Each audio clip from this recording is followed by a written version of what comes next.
This is finding the limiting reactant or reagent. There are two methods. In this video, I'll describe the first. In this problem, 4.00 moles of chromium reacts with 2.00 moles of molecular sulfur, S8. How many moles of chromium-3 sulfide are produced, assuming a 100% yield? Let's recognize a few things.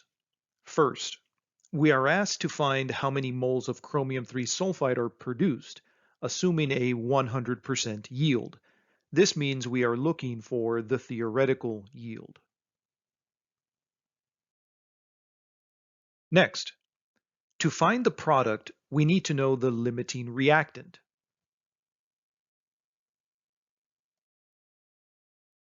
Stoichiometry problems will sometimes tell the reader which reactant is in excess, but the excess reactant is not given in this problem.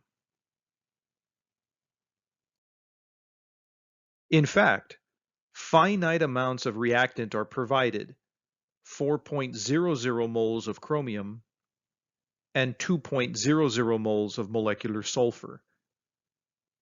We must find the limiting reactant in this problem.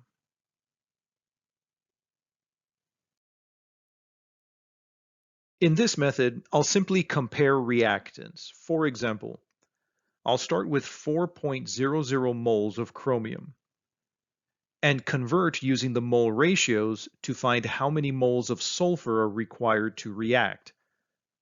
Then I can compare the answer with the moles of sulfur in the problem.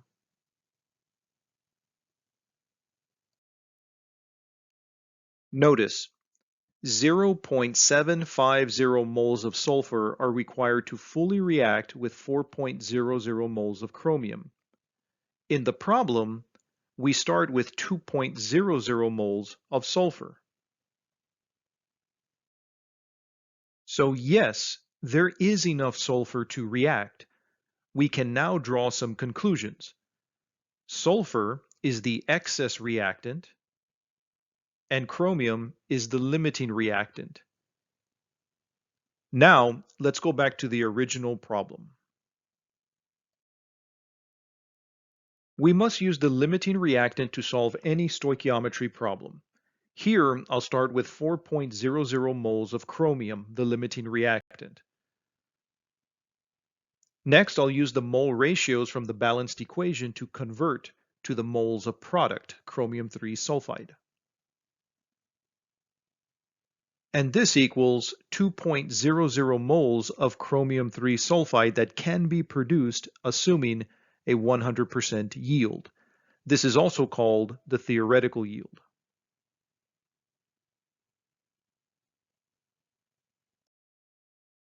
Before concluding, a final word on our excess reactant, sulfur. We started with 2.00 moles of S8 and found that 0.75 moles of S8 fully react with chromium.